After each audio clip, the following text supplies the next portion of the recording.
Bonjour à tous, alors je pensais pas dire ça aussi rapidement dans la saison, mais pour moi, Arteta, c'est out.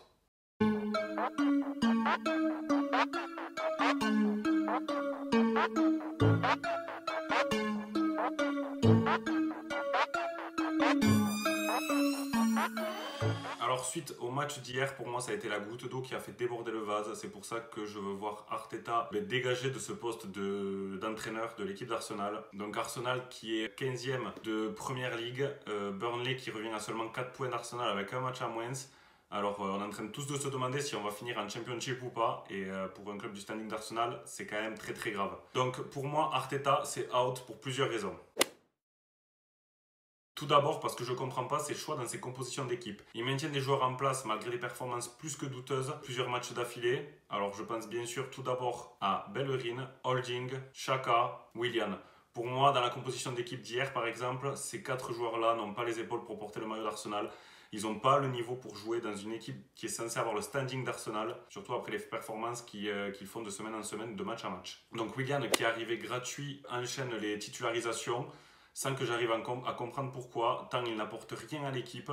Sur son côté droit avec Bellerin, les deux nous amènent des attaques très stériles, perdent beaucoup de ballons, se font des passes entre eux sans que cela ne déstabilise jamais le bloc adverse. Donc pour moi déjà ces deux-là et ce couloir droit il faut vraiment le changer et je ne comprends pas pourquoi Arteta s'entête à aligner ces joueurs-là titulaires. Ensuite, Holding. Holding, c'est un joueur qui est Arsenal depuis très longtemps, si je ne dis pas de bêtises, qui a été formé au club. Je comprends qu'il soit dans l'effectif, mais de là à être titulaire, pour moi, c'est non. Il ne doit pas être aligné dans cette défense aux côtés de Gabriel.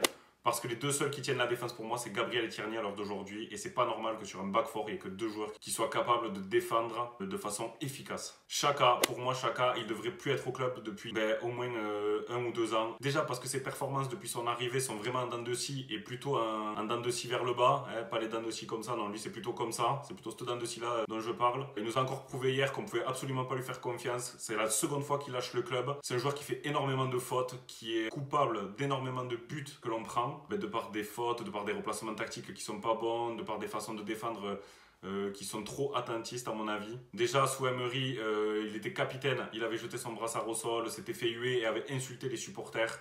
Il a été quand même reconduit. J'en connais qui se sont fait virer de l'équipe pour moins que ça. Xhaka, il aurait jamais dû reporter le maillot d'Arsenal et il nous le prouve encore une fois hier en prenant ce carton rouge dans un temps fort dans lequel on aurait pu concrétiser une de nos actions et marquer et peut-être gagner le match.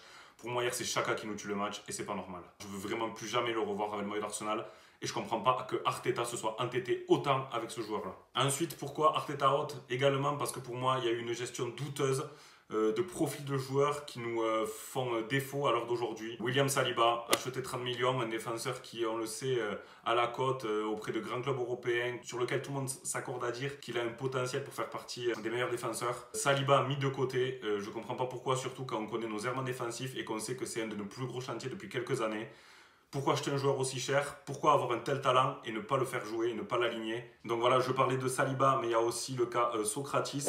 Alors Sokratis c'est pareil, c'est peut-être pas la réponse à tous nos problèmes, mais pour moi il est vraiment au-dessus de Holding, que ce soit en termes d'impact physique, en termes d'intelligence tactique. Je pense vraiment aussi que voilà, Sokratis Gabriel en défense centrale, c'est dur sur l'homme et je pense vraiment que ça nous aurait fait du bien. Ensuite au niveau de notre milieu de terrain, on a un milieu de terrain qui manque cruellement. Alors je parle de nos deux milieux défensifs. Alors quand il y a Partey, c'est vrai que Partey nous apporte ce box-to-box dont on a besoin, nous apporte cette verticalité qui nous fait du bien, cette grinta qui nous fait défaut aujourd'hui. Et pour moi, les joueurs qui avaient les qualités que Thomas Partey peut avoir, de verticalité et de grinta, de ne rien lâcher, le fighting spirit, et c'était tout simplement Matteo Guendouzi et Lucas Torreira. Matteo Guendouzi qui enchaîne les bonnes performances de semaine en semaine, que ce soit avec l'équipe de France Espoir, comme on a pu le voir il y a quelques temps, ou là encore ce week-end avec le Hertha Berlin où il a pu marquer son premier but. Matteo Guendouzi, je comprends pas du tout sa gestion. D'accord, il a fait une erreur, mais quand on voit le nombre d'erreurs qu'a fait Xhaka et le fait qu'il était quand même titulaire, moi je comprends pas la gestion du cas de Matteo Guendouzi. Lucas Torreira, qui était, je crois, l'année où il est arrivé, dans les meilleurs récupérateurs de Première Ligue. Lucas Torreira, je n'ai jamais compris sa gestion. C'est vraiment le profil type de joueur dont on aurait besoin aujourd'hui. Moi, j'imagine vraiment un milieu Thomas Partey, Matteo Guendouzi. Je pense qu'il y aurait beaucoup de milieux adverses qui viendraient s'y casser les dents dessus et je pense qu'il pourrait vraiment faire énormément de bien ce milieu-là à l'équipe d'Arsenal. Et bien sûr aussi la gestion du cas Ozil. On se rend compte qu'on manque beaucoup de créativité, surtout dans le dernier tiers du terrain adverse. Et quand on parle de manque de créativité, bien sûr qu'on pense à Mesut Özil qui a été mis de côté d'une façon un peu lamentable. Mesut Özil, c'est peut-être pas la meilleure réponse aujourd'hui à nos problèmes offensifs. Je me rends compte avec le recul que mine de rien, ce joueur-là faisait quand même du bien à cet endroit-là, à ce poste-là. Je pense vraiment qu'on devrait le réintégrer en janvier dans l'effectif, à défaut de pouvoir acheter un joueur créatif, peut-être par manque de budget, peut-être en attendant l'été prochain. Troisième point que j'aimerais aborder, c'est des choix douteux en match. Des changements qui n'arrivent pas, des changements qui sont trop tardifs. Je pense notamment au match contre Wolves où on doit absolument marquer un but et on ne fait pas rentrer l'attaquant. Lacazette est sur le banc et il rentre, je crois, pour les 10 dernières minutes. Pour moi, il doit rentrer bien avant. On doit jouer plus offensif avant, surtout quand on est dans des matchs où on doit revenir au score ou égaliser ou passer devant. Des matchs où on n'arrive pas à marquer. Là aussi, encore hier, pour moi, Xhaka, il doit sortir à la mi-temps. Avec le match qu'il fait, il n'apporte aucune verticalité, il n'apporte aucun plus en fait à l'équipe. Et ça, je pense que tout le monde le voit. Et pourtant, Xhaka, on s'entête toujours à le mettre. Et c'est lui qui nous plombe le match hier. Willian aussi, qui pour moi doit sortir à la mi-temps. Parce qu'on voit très bien qu'il n'apporte rien. Il sort à la 80e minute. Ça, je comprends absolument pas comment c'est possible qu'un joueur qui a un apport aussi stérile sur nos offensives ne sorte pas avant. Pour moi, les choix de Mikel Arteta en match ne sont pas les bons. Je pense qu'il est trop passif, trop attentiste. On a besoin d'avoir des coachs réactifs qui s'adaptent au match et qui sont capables des fois de mettre un peu leurs idées de jeu de côté, surtout quand celles-ci ne sont pas adaptées à notre équipe ou à l'équipe face à laquelle on joue. En fait, Mikel Arteta est venu avec le plan de jeu et la philosophie de jeu de Guardiola sans prendre en compte le potentiel de notre groupe et ça pour moi c'est un gros défaut. Ça aurait pu marcher, ça marche pas. Je pense qu'à un moment il faut savoir se remettre en question, repartir à zéro. Et ça, Mikel Arteta ne l'a pas fait. Il insiste avec ce qu'il appelle le projet, son projet de jeu. Et pour moi, en fait, c'est pas le bon. C'est tout simplement pas le bon. On n'est pas capable de faire du City à l'heure d'aujourd'hui. C'est impossible. On n'a pas les joueurs qu'il faut pour. On essaie de jouer la possession comme City, sauf qu'on a une possession qui est stérile. Et ça fait depuis de nombreux matchs que je le répète, notamment à travers les vidéos que j'ai pu faire. On doit trouver une autre façon de jouer. Tous les buts qu'on a pris dernièrement, c'est des buts qu'on a pris en contre. Ça aussi, je ne comprends pas comment ce problème tactique-là n'a pas été résolu. Tous nos joueurs sont inspirés par le ballon. Ça délaisse vraiment le côté défensif où on se rend compte qu'en contre, on a Holding et Gabriel ou David Luiz et Gabriel, peu importe les défenseurs qu'il y a, nos deux centraux, qui se retrouvent livrés à eux-mêmes, souvent en 1 contre 1 et qui sont obligés de reculer en attendant que nos latéraux reviennent. À un moment donné, je pense qu'il faut se rendre compte qu'on n'est pas capable de défendre comme ça en contre. On se met tout le temps en danger. Et je pense qu'il aurait dû réadapter son schéma tactique, dire à un de ces 2-6 de rester avec ses deux défenseurs afin de former un triangle à cet endroit-là, pouvant me permettre de gérer un peu mieux les contre-attaques adverses. Pour toutes ces raisons, pour moi, Arteta, c'est fini Arsenal.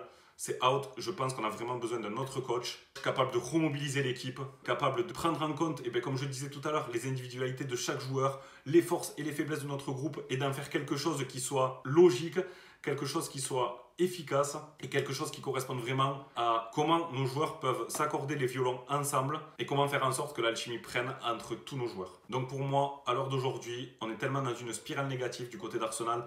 On le voit encore hier, carton rouge Xhaka, El-Neni aurait pu prendre également un carton rouge et on aurait pu prendre un penalty. Aubameyang qui marque contre son camp, ça on connaît, c'est quand vraiment tout va mal dans un club et que toutes les planètes sont mal alignées pour nous. Donc qu'est-ce qu'il faut faire dans ces moments-là? Je pense que là il faut faire un grand ménage, que ce soit au niveau du coach, au niveau des joueurs, et vraiment les remobiliser parce que là on sent vraiment qu'ils ont lâché Arteta, on sent vraiment qu'ils sont en train de lâcher le club, et si ça continue comme ça, et si on insiste comme ça, à mon avis, on va vraiment vers la fin d'Arsenal.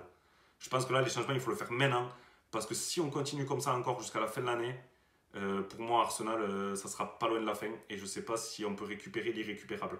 Pour l'instant on peut encore le faire, plus tard ça sera trop tard. Common Gunners, mais il faut du changement. Voilà, je tenais aussi à remercier tous les gens qui nous soutiennent au quotidien, tous les gens qui s'abonnent, qui likent, qui commentent, qui retweetent sur Twitter, qui partagent nos stories Instagram, qui nous permettent de nous faire grandir et de nous faire évoluer. Surtout, n'hésitez pas à donner votre avis. On en a besoin, ça nous fait du bien et ça nous pousse à continuer à essayer de vous proposer un contenu de qualité. N'hésitez pas à réagir et à vous abonner si le concept vous plaît. Et à bientôt.